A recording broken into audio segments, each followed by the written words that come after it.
The Society for UAP Studies just started a peer-reviewed academic journal where scientists worldwide can publish their findings on the phenomenon the scientific way. The name of that academic journal is Limina, and the editors have just finished its 3-day inaugural symposium with 48 speakers from around the globe. So what have we learned during this scientific symposium? Joining me now are some of the scientists present at the Limina Symposium. I welcome here at the show Francisco Correa from Portugal, Professor Tim Muriti from South Africa, and Professor Arling Strand from Norway. Welcome, each one of you. Thank you for having me. Thank you. Thank you. Thank you. It's a great pleasure that you're here. Francisco, you are, of course, the founder of Exopolitics Portugal, a registered association. You have collaborated in various projects together with Professor Joaquim Fernandes from the University Fernando Pessoa in Porto, in Portugal. And you are also a co-founder of ICER and ICER's representative of Portugal. Professor Muriti, you are an extraordinary professor of African Studies at the Center for African and Gender Studies at the University of Free State in South Africa. You have 26 years of experience in peace, security, transitional studies, which was an important subject in South Africa, right? Governance, and your background is, among others, in policy development. You have worked with the United Nations, the African Union, and many NGOs and universities worldwide, and you are also part of ICER.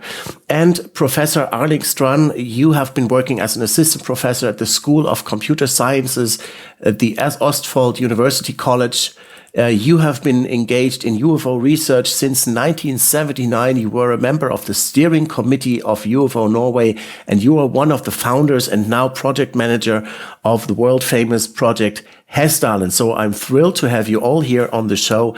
And let us please start, Professor Muriti, with your presentation, because as I've understood it, the variety of contributions during the Limina Symposium was quite large, right? There were scientists who talked about the best way to detect and analyze UAP sightings. But your approach to the subject was quite a little bit different. Could you please explain what you were talking about? Thank you, Robert. Yes, indeed. So it was a very, very interesting conference organized by Limina. And basically, the conference was acknowledging that the UAP phenomenon is, in fact, real. And this was the first time that academics are coming together in such a large number to engage in exchanging views, conducting research, and ultimately also publishing in the academic journal their findings. And one issue that remains a major challenge is access to data about the UAP. And so my presentation was focusing on the UAP phenomenon, the challenge of the truth embargo, as described by Stephen Bassett, who's executive director of the Paradigm Research Group, and the potential use of the amnesty provision, which is a provision within transitional justice processes for recovering the truth, finding the truth of what has happened in the past, with a view to using that data to help societies to transform. And so if we apply that principle or that framework to the UAP phenomenon, what I was proposing in my presentation was the establishment of an independent international UAP Truth and Disclosure Commission. And this is modeled on the South African Truth and Reconciliation Commission that was used to address the atrocities of apartheid in South Africa.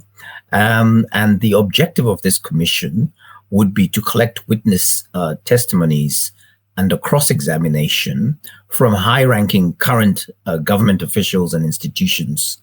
And the idea there is to create an environment where senior government officials around the world will come forward and provide the data that we need as academics to actually undertake further analysis and research, and also to use that information as public intellectuals to contribute towards transcending the global truth embargo going forward. So that was really the basic focus of my presentation. And this is like very much ahead in the future, right? Because nowadays people are still talking about, are they real? What does it represent? While you are already talking about legal repercussions and how to deal with people who have been keeping the secret. Have you been in touch with your colleagues? What was their views on what you had to say? Well, actually, I would say this is very much in the present rather than the future, because we as academics would like to see an accelerated approach to official disclosure. Currently, what we have is an incremental or a very slow drip strategy from the governments. Even with the US legislative hearings and the Brazilian legislative hearings, we still need to have much more access to data. There have been the 2 reports from the United States Office for Director of National Intelligence, not giving us a lot of data again. So I'd say it's an urgent issue. It's quite a timely issue.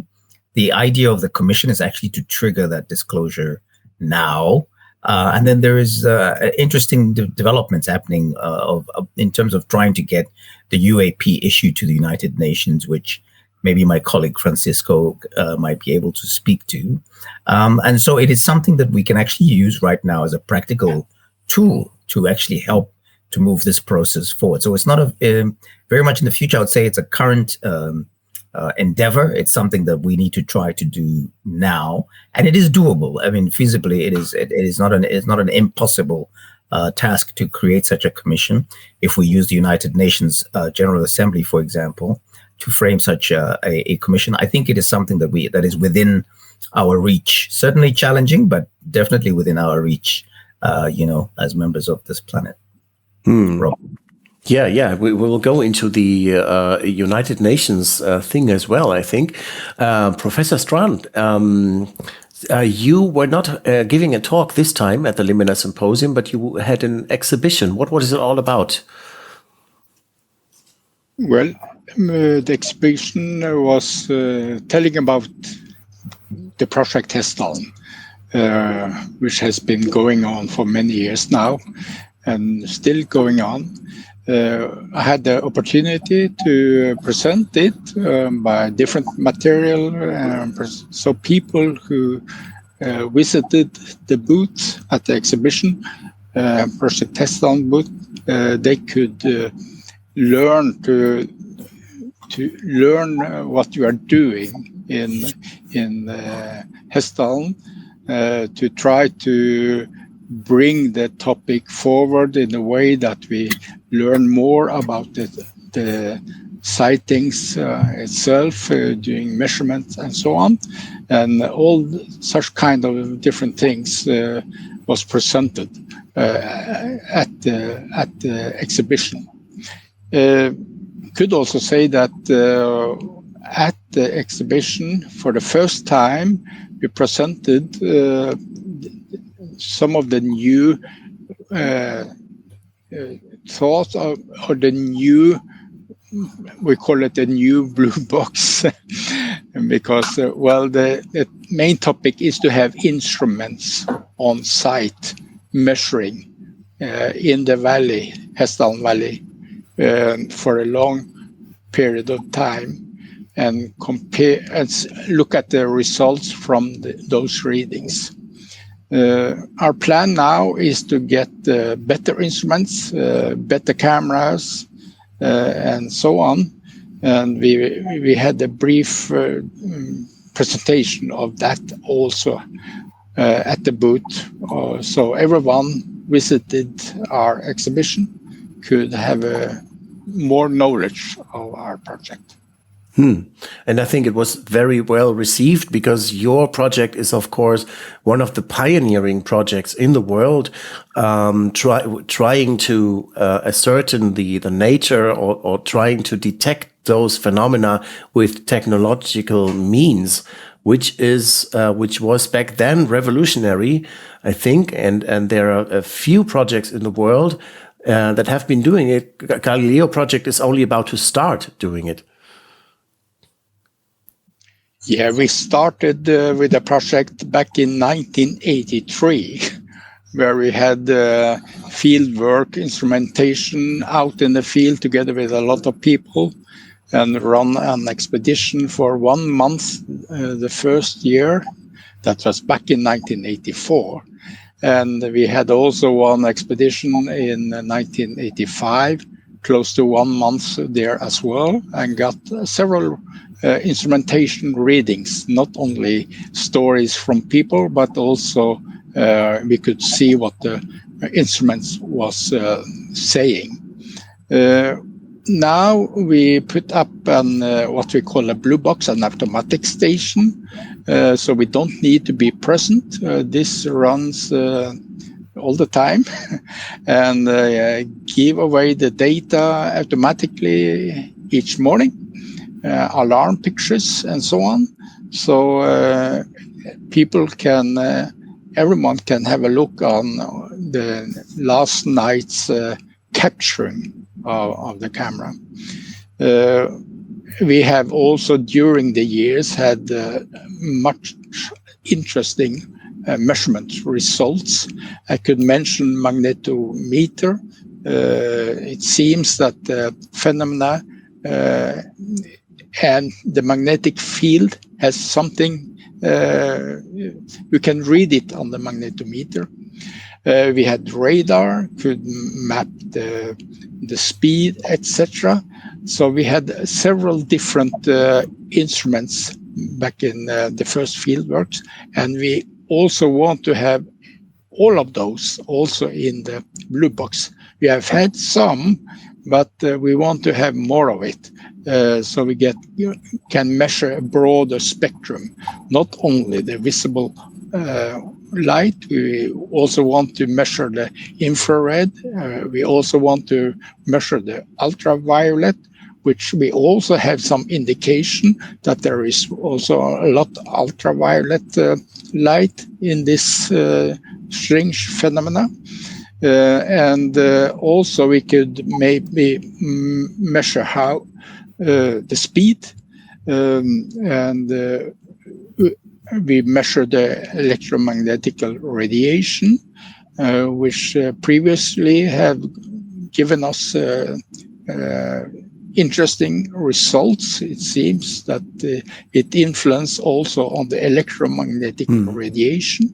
So actually, some of our devices could be an early warning system. Well, there's a lot of data. We have a website, so some of the data can be found there.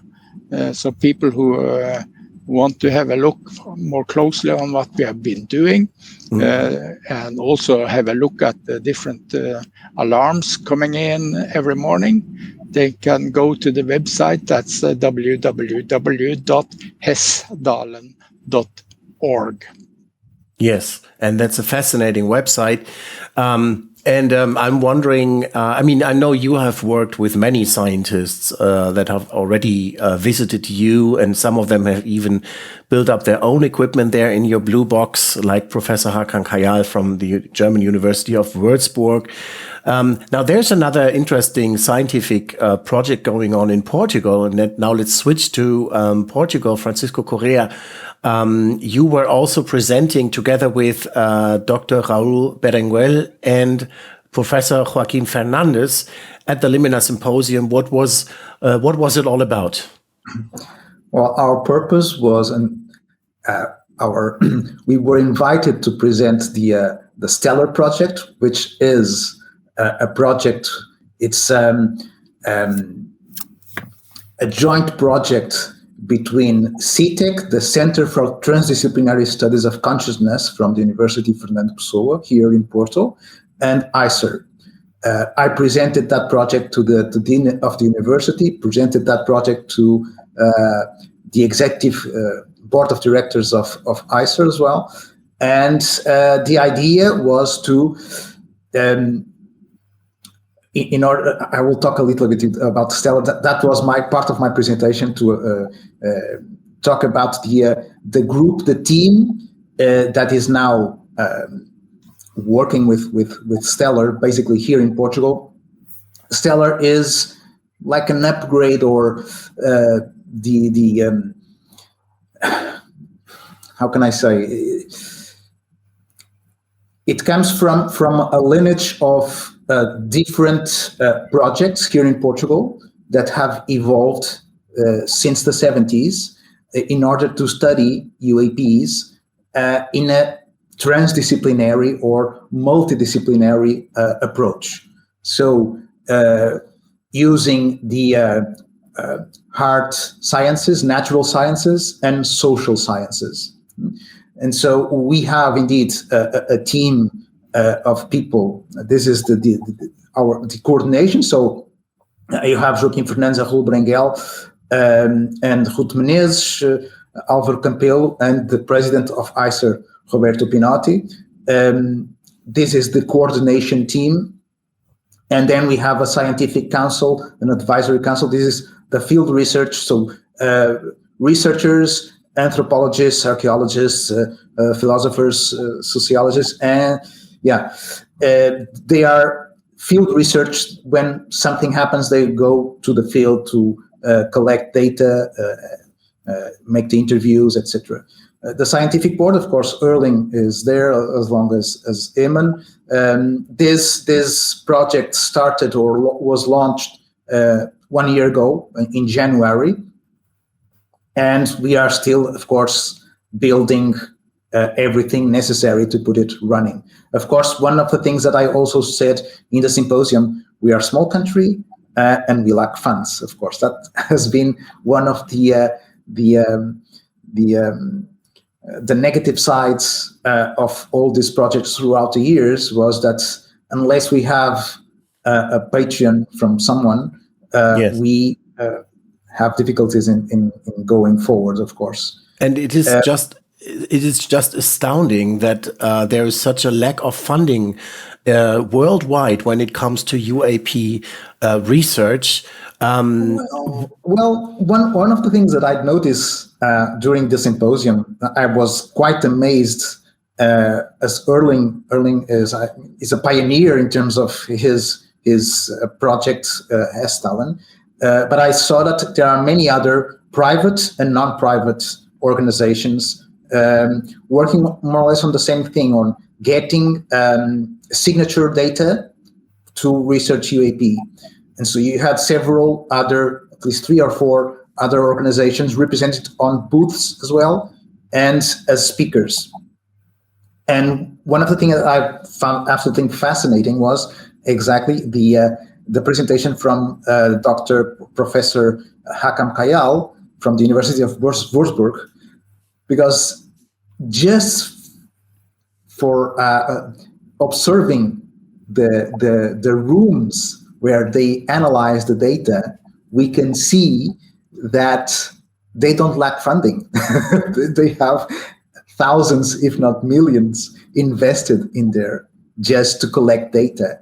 So they are in a stratospheric level that we are not. They have money indeed. Well, I'm sorry, I have to correct you there. I know that they also have a lack of funding. I've talked to Professor Kayal on numerous occasions, and he also told me that what they have there at the university here, for example, they built up a pilot project at the roof of the university camera system that automatically tries to detect and record UAPs, which are then analyzed with artificial intelligence. The problem here is, what you see here is also, by the way, they are also constructing satellites. So the mission control room of the satellites that they are constructing is the same room where the UAP project is. So maybe some of what you saw is the mission control room of the satellites, but they also lack funding. The same problem in Germany, same problem in Portugal. Still, even with lack of funding, they are way ahead. Yes. I'm kind of proud of, Professor Kayal being the German professor who is like in this hostile environment, like Germany, where there's no UFO thing. When you ask the government, this is a complete taboo subject. So the fact that he has been able to set this up in Germany is just remarkable. So the lack of funding is also some kind of a leitmotif, I would say, to use this old-fashioned German term for many UAP researchers, including Dr. Beatriz Villarroel from the Northern Institute Physics Institute.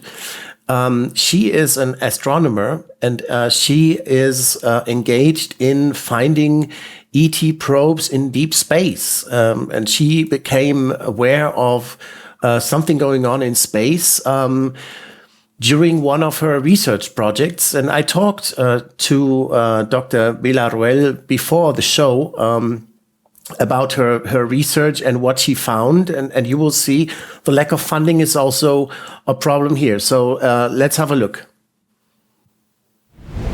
And joining me now is astronomer and postdoctoral researcher at the Nordic Institute of Theoretical Physics, Dr. Beatriz Villarroel. Welcome to the show. Thank you. Thank you. Thank you very much. I really enjoyed your presentation. Now, what exactly is the VASCO project that you presented? So VASCO project has several different research lines. We have been much involved in vanishing stars, but nowadays we are really interested in looking for ET probes. And to do so, we need to carefully design specific projects in order to look for anomalous flashes that could be related to these ET probes. Or at the same time, these anomalous flashes can also be related, due to something else. And that is exactly what you did already. You analyzed ancient or historic satellite photos. What is this all about? What did you find? What we actually have done is that we have used the Palomar Sky Survey data to search for signs of satellites in this data set that was taken in 1950, 7 years before Sputnik 1. So what did you find? So actually, while we were searching for vanishing stars, we found a really weird image of 9 stars that appeared and vanished within half an hour or so. And what you can see on this image is, if you look at the green circles, there are 9 stars that are there in this image from the 12th of April, 1950. And later, you never find it again. You don't find it 6 days later, nor 30 years later, and you don't even find it half an hour earlier. So it's something that really appears and vanishes during the image, if it's real. What could this be? Well, there are 2 different line of thoughts we have been following. One is that it could be some very unusual type of contamination that produces things that really look like stars and of varying intensities. We were even thinking maybe some kind of atomic bomb tests that are unlisted could explain it. However, there were no official atomic bomb tests in the United States in 1950, that didn't really support that line of thought. And the other line of thought we've been following is that it could be some kind of maybe new phenomena that possibly could be related to that we see reflections of artificial objects in high orbit around the Earth in 1950 that would, of course, not be human, because humans didn't have anything up there in 1950. Alternatively, it could also be some flashes of light, multiple flashes of light that's so extremely rare that you simply wouldn't see them on the sky today. But that gave us an idea to actually search for ET probes, which we have been doing since then, and we're going to do it much more seriously. So I think you have one of the largest samples of images that you analyzed, right? 600,000 satellite images, if I'm not mistaken.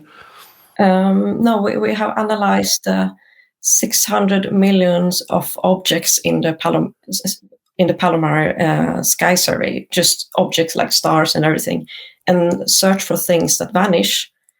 And then we have this sample of all these transients, and among them we have been looking for things that are multiple and that fall on a line, and in order to look for things that look like satellites. So did you already find any candidates for potential UAPs or alien craft or whatever you want to call it? We have some candidates that of transients that are aligned. We cannot prove that they are real at the moment. They are, let's call them candidates, simply because candidates can result in being some type of extremely rare defects, but it can also turn out to be real. And so this is our work we have been doing together with the Spanish Virtual Observatory a lot. And what we now want to do in order to actually follow up on this is to create an entirely new survey, a global network of telescopes. We have been working very hard on instrument design in the last 6 months. And the point of this global network is that we want to look at these flashes, localize eventually an ET probe if you see something flashing like this, separate it from the human contamination because there is lots, really lots up there, and to get it so accurately that you will be able to localize it so well that you can bring it down if you want. That's our goal now, to do it with new modern equipment. I see. So do you think that the UAPs will ever be fully explained with the current physics and astronomy? I think yes. I am actually a believer in that we scientists can do a huge contribution to the UAP question, but each scientist needs to focus on their domain. Like for the hypothesis about consciousness, I'm an astronomer, I can't help here. What I can do is that I can search for, I can investigate the ET hypothesis, and which is what I'm doing. Yes. Now, you recently presented your findings at the Limina Symposium, which was virtual only, but it was highly interesting, and many other scientists were presenting their findings as well. Which ones did you find especially interesting?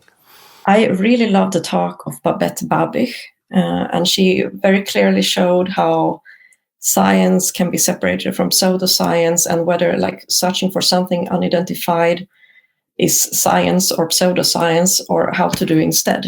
Like that, she was herself promoting, if I understood it correctly, maybe I misunderstood it, but I understood it that she was promoting the line of thought that astronomers could be looking for ET objects, which is exactly what we are doing.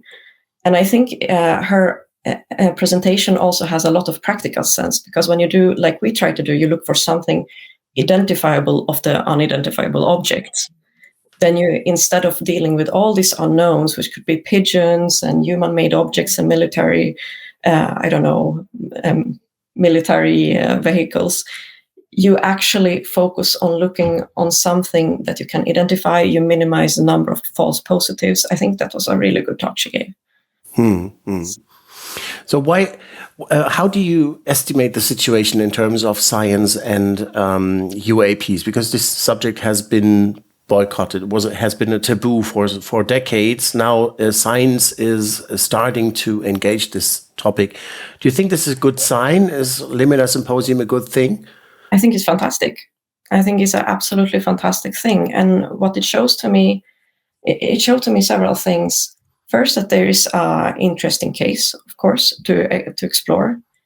Second, it also many of the talks lifted to me the problems scientists face when they do this kind of research, and that is an absolute lack of funding.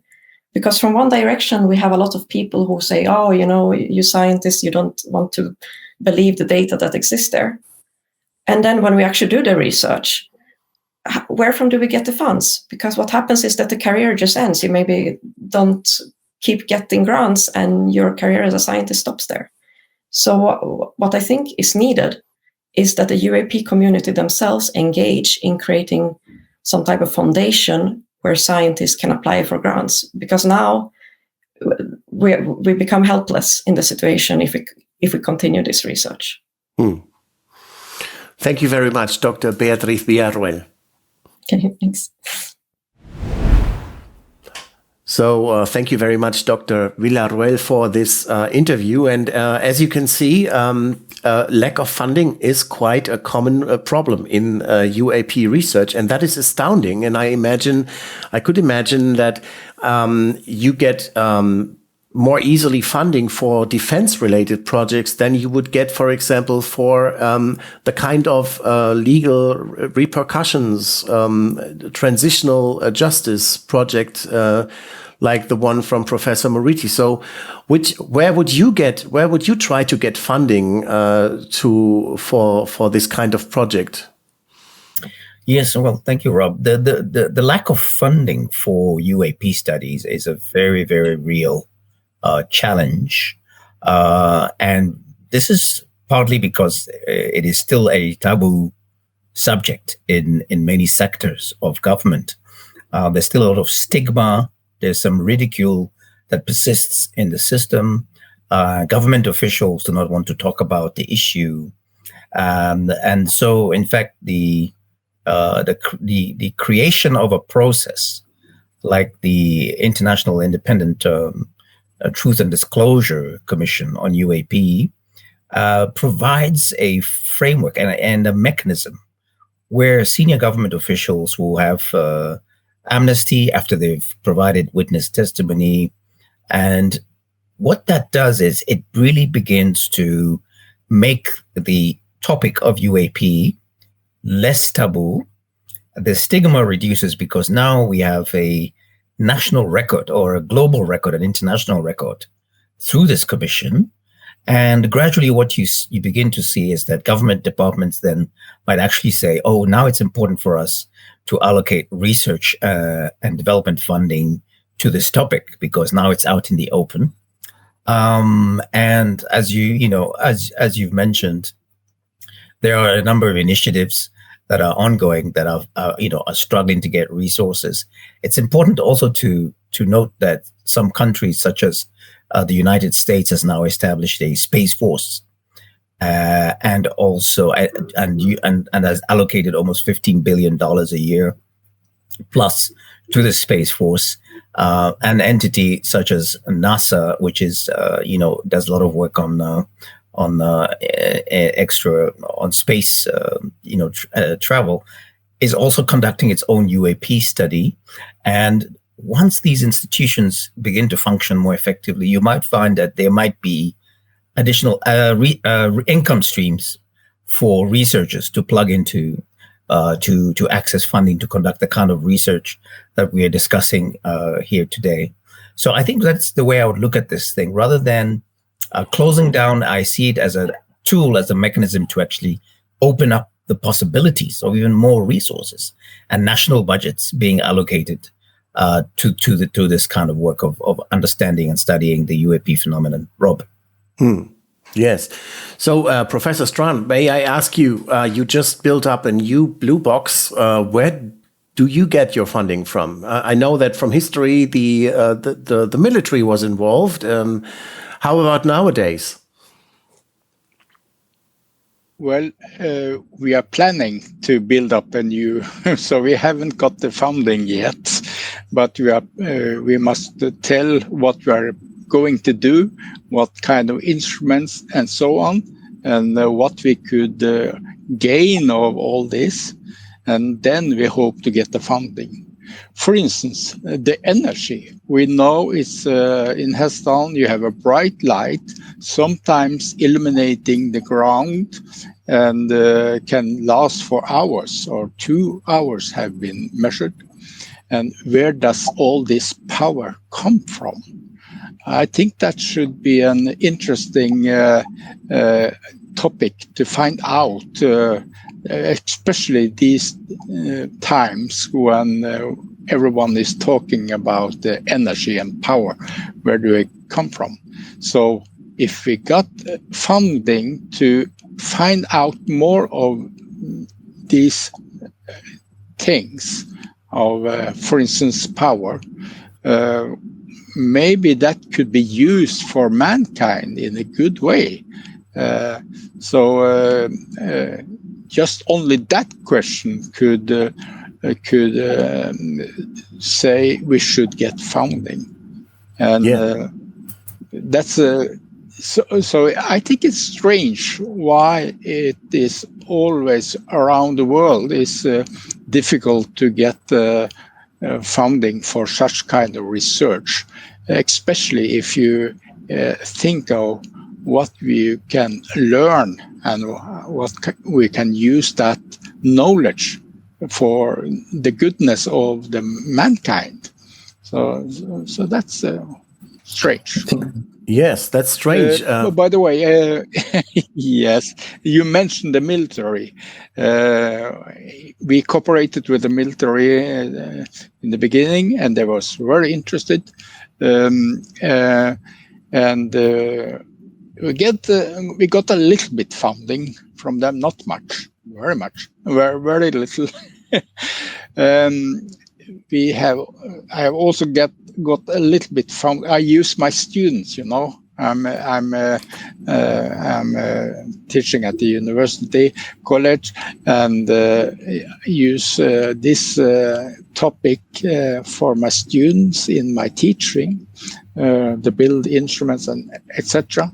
So I get a little bit funding from there too, but not much, very little. So I hope that when we have the plans ready for the new blue box, where we present what kind of instruments we want to use and what we can learn, what we can get of interesting data, maybe that data can answer some of the main big questions. So I hope that the future is better. And I think also I feel that the attitude, as you mentioned, Tim, that the attitude for such is becoming better. I think it's more easy now to go into that topic. For instance, when I started in the 1980s, the word UFO was very, very taboo. I cooperated with the different scientists and so on. And if I used the word UFO, they was looking strange at me. And you really want us to study UFO together with you? But I told them that, well, it's an unknown phenomenon. It's a mystery. And we started to call it the Heston phenomenon. And that helped a lot. When we discussed with the scientists, and we didn't mention the word UFO, but we said the Heston phenomena, and it was much more easy to discuss. Don't mention the UFO. This is always the same. Now, Professor Moriti, I would like, excuse me, Francisco, you wanted to say something. No, I was just going to add that Erling was referring the notion that it could be for the beneficial of humanity. But you know that when the private sector and the military are involved and interested also, although not publicly, but behind the curtains they are interested, you know that the interest goes to national security, threats, etc. So the analysis, the ultimate decision is not for the benefit of humanity. If it was, I mean, we could be already in a completely different world that we live. That was something that I said at the beginning of my presentation, is even us that are trying to get or revive the initiative with the United Nations, we also are aware that the United Nations have so many other priorities, so many conflicts that we can nowadays. The major theme is the war in Ukraine. No one talks about the war with Armenia and Azerbaijan. No one talks about the war on Syria that is still going on 10 years after the initial conflict. Hunger, climate change, migrations. So many things across the world that I understand that the priorities are maybe different. So it's a challenge for us as well. Yes, absolutely. It's a great challenge, and I'm really happy that this Limina Symposium took place. Look at all those people who participated there. Let me just give you some little insight here. Philip Ayeris from ESA, from the European Space Agency. Andreas Anton, who's a friend of mine from the Institute for Frontier Areas of Psychology and Mental Health, who has been dealing with exosociology, which is a fascinating subject, dealing with the repercussions of first contact for mankind. Babette Babic from Fordham University, professor of philosophy, and so many others, including even people like Mick West. Now, let me ask you, I'm sure you've also followed some of the other presentations. Let's go a little bit into the rest of the symposium, all of the other talks, which ones you liked best. Maybe I could start with saying what I found really interesting was the approach of physicist Kevin Knuth, who used to be a NASA Ames researcher, who has presented several papers on physical characteristics of UAPs, of flight maneuvers, and he did provide some evidence. He said not proof, but evidence that some UAPs are advanced non-human craft. I think that was a real fascinating talk. And I also liked very much the one from Massimo Teodorani, who you are also in touch with, Professor Strand, who has I think also done some research together with you in Hessdalen in Norway. And what he said was, and I wanted to have your opinion on this, Professor Strand, because he said, look, it is much better to see how UAPs fly rather than dismantling them in a hangar. That is what he said, hinting to the possibility that this has already been done. But this is not why I'm mentioning this. I'm mentioning, do you agree that when you have multi-wavelength and multi-mode sensors that must be used, according to Massimo Teodorani, that this will get us a better impression of the technology involved in UAP propulsion and all of this, than really dismantling it? Because when you dismantle it in a hangar, you have it right in front of you. Why would it be better to just film it in the sky?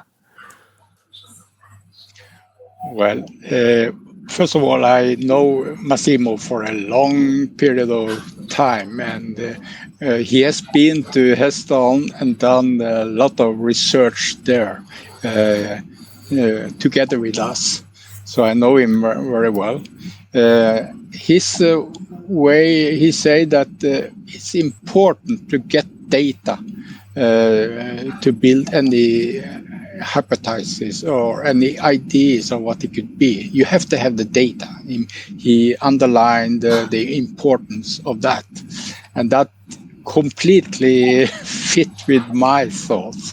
I also always have been struggling for getting the data, because, well, it's very easy to talk and discuss what it could be, where it comes from, how it is, and just sitting there and talking.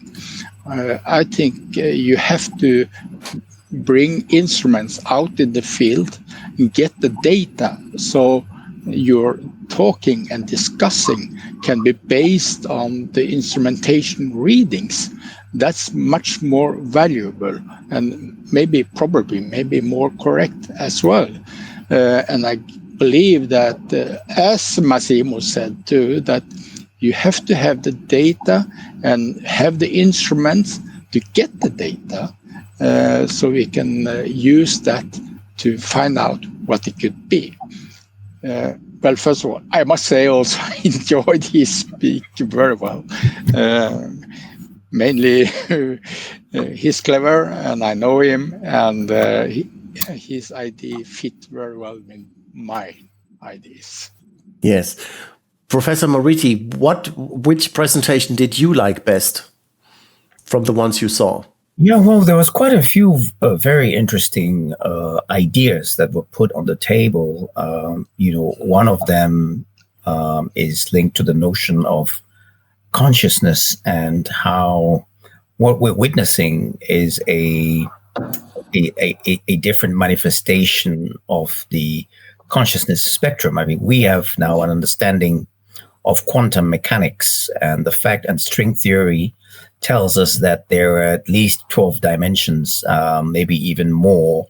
And then the question that emerges on the table is whether, in fact, some of what we are witnessing is coming from those other dimensions, whether these interstellar visitors, extraterrestrial craft are in fact coming from those other dimensions. And that immediately puts a very interesting question on the table. We are functioning in a three-dimensional reality framework.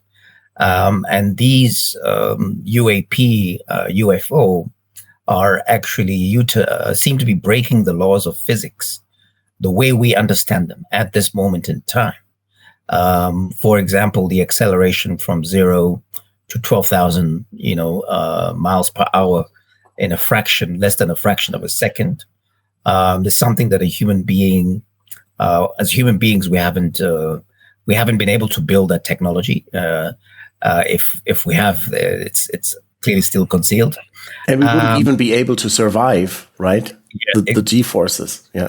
Theoretically, based on what we know, what our science tells us, we would not be able to handle the G-force. So here the issue is, it seems that these extraterrestrial civilizations are clearly operating on a conceptual framework that is and a scientific framework that's far advanced to what we have.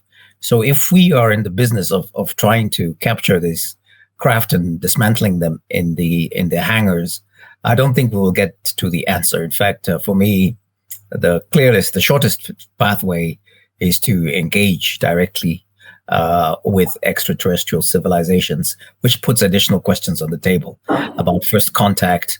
How will humanity respond? Which is the global authority that should be conducting this first contact?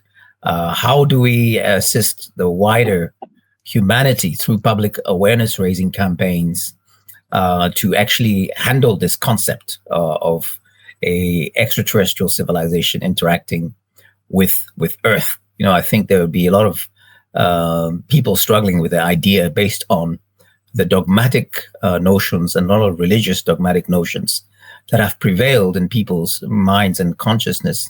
And so that is the nature of the work, I think. And some of the presenters were very apt at pointing out these challenges and the urgency of the work that we need to do, in fact, that's in front of us. We need to be speaking much more about this, raising awareness everywhere we are, and getting it into the mainstream consciousness so that we can begin to actually prepare people for potential first contact. Yes, and now the big question is if there are extraterrestrials at all, because sometimes they disguise as the Virgin Mary, like in Fatima in 1917, right? Francisco, there is this interesting event that took place over a period of several months. Many people saw the miracle of the sun, and there were also physical effects registered. That is one of the aspects that your colleague Dr. Raul Berengel also mentioned during this talk. Could you tell us a little bit more about this? What is it precisely that for him is like the smoking gun evidence that there was something going on? During our presentation, we divided it in 3 parts, and the last part was about the Marian apparitions of 1917. So this is a situation or a case where 3 little children, shepherds, aged 9, 10, and 12, they saw during one day. They were with taking care of sheep, and they had a vision or something revealed in front of them, which they described like a small lady, very bright. And this entity asked them to return to that place every 13th of the month. And on the 6th time, this entity would tell them the purpose of the visit, why it was coming here, and what he wanted from them. And so word of mouth spread, and you have to take into account that in 1917, Portugal was very undeveloped, and there were, in that locality, there were no roads, no radio, no TV, no newspapers. People were very religious as well, so they interpret that if it comes from heaven, because the kids asked the entity, where do you come from? And she pointed up. So if it comes from above, it has to be. But did she tell the truth? I mean, okay, it's the Virgin Mary, but no. It never said it was the Virgin Mary. That was the interpretation of the relatives of the kids. Okay. Yes. The entity never presented itself as divine or whatever. So on the 6th time, between 50 to 70,000 people attended that locality, waiting to see a miracle because something was going to happen. And it had been raining a lot. The soil was wet. People were wet. And suddenly, from behind the clouds, what one reporter called the sun, a dancing sun. So there was some of the witnesses called a dull silvery disc with several flashing lights that came from behind the clouds and flew above the heads of that multitude of people. And through the path of the object, people felt heat. There were drying of clothes, drying of the soil, and there was this buzzing sound as well.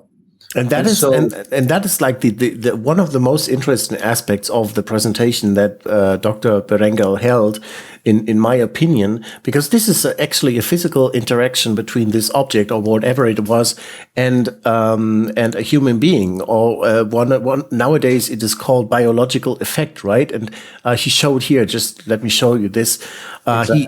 He studied how is it possible to even transmit a human voice into the skull of a living individual. And he pointed out that this is research that has already been done at an army institute back in 1974. Mm-hmm. And that there are many papers on this.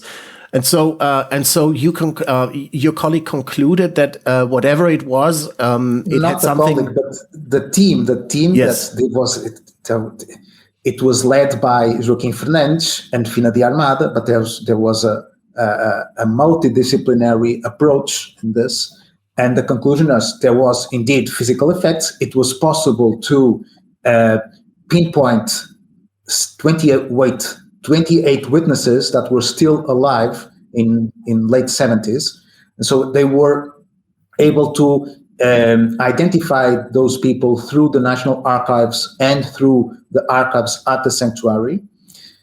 And so they went and tried to interview those people. And so those 28 people were the ones who refer the drying of the clothes, the buzzing sound, the heat, spontaneous healing, or at least there were, how can I say, small healing effects. Healing effects, more or less. Yes. Yeah. And so indeed something happened there, but we don't know exactly what. We could not identify, or they could not identify the origin of this. They concluded that there was some kind of intervention dealing with microwave and other types of energy. Yeah. So, whenever this the Fatima subject comes up, always think about how large this spectrum of phenomena is, right? We are talking on the one side of a light phenomenon in Norway that can be measured, that can be registered with sensors. We are talking about a religious phenomenon a phenomenon that was interpreted in a religious fashion afterwards by the Catholic Church. And we are also talking about approaches like the one from Professor Moriti, who seeks to punish those who kept the secret for so long. But let me ask you this. I also saw the presentation of Professor Jeff Skripal, who pointed out that while we are all looking at this as an object, it may not be an object at all.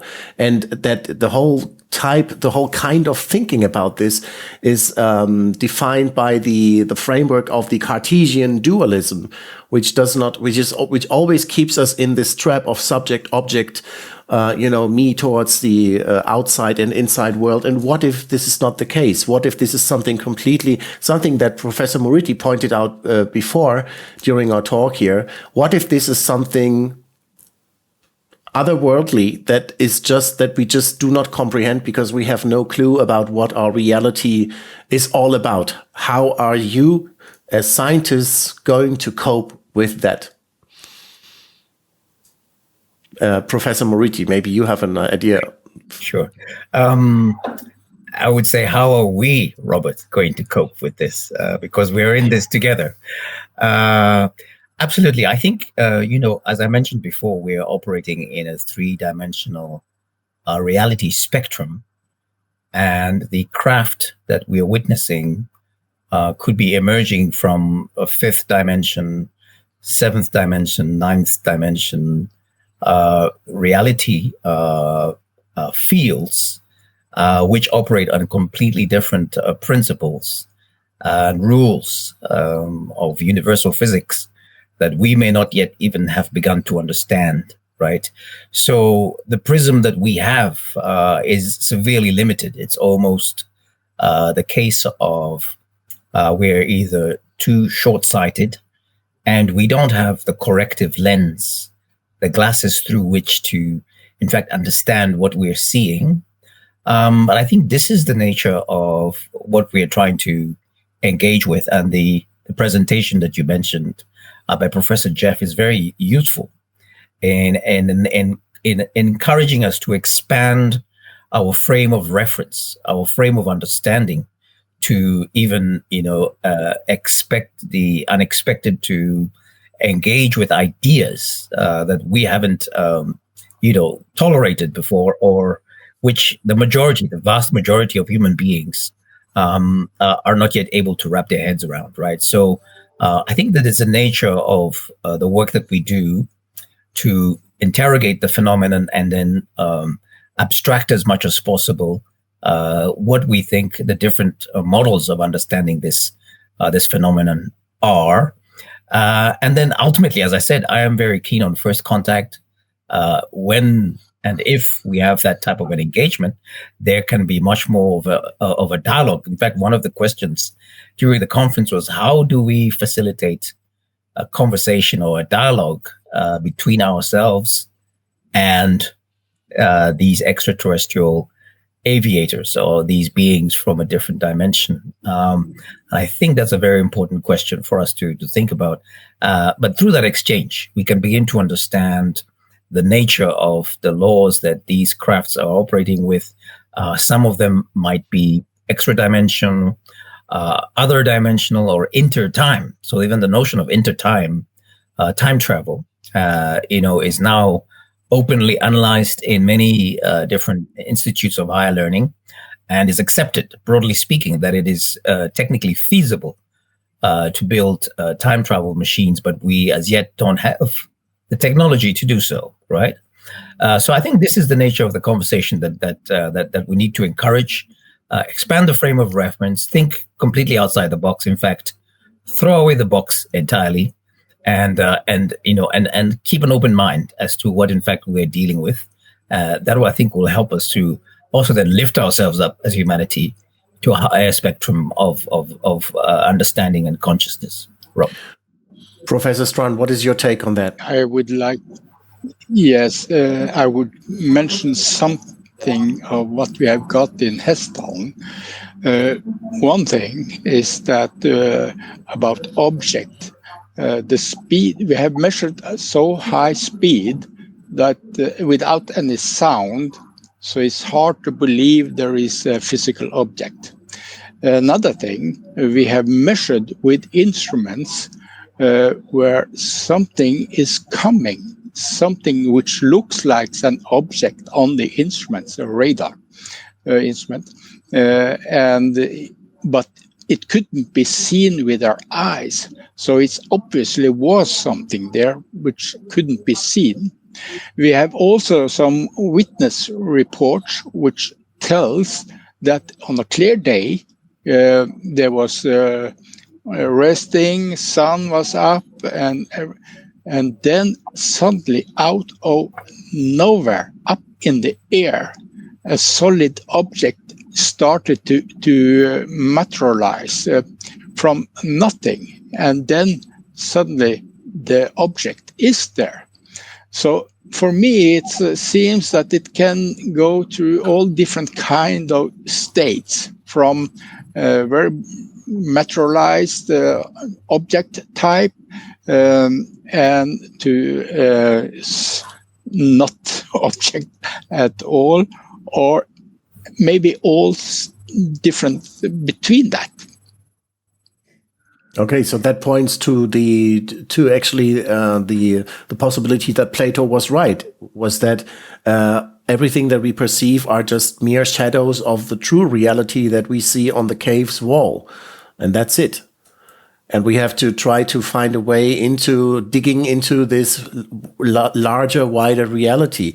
Let's wrap it up here. Let me ask you one last question to each one of you. How do you think this whole scientific study of the phenomenon should continue? I mean, the Limina Symposium, the Limina Academic Journal is already a very good step towards the right direction. I think we can all agree on this. But what do you think would be necessary next?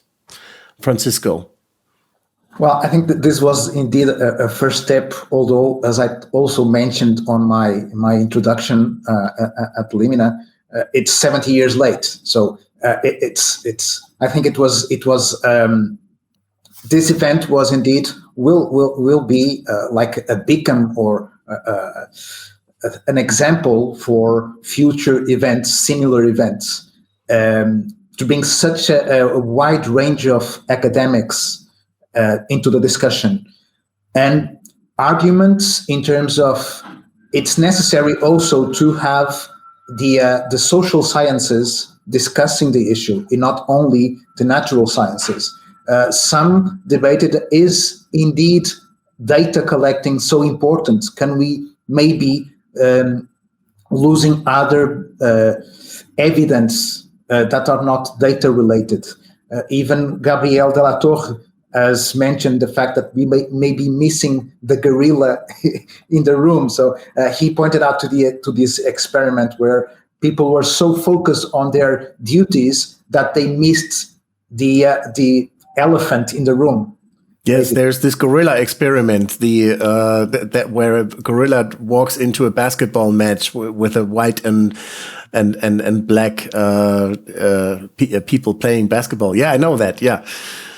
So this was a first effort to bring academia, and I think it is part of the fading of the stigma. And so it's baby steps yet, but I think we are seeing more and more people willing to come to join the conversation. So I think it's very interesting what the future may bring. Yes.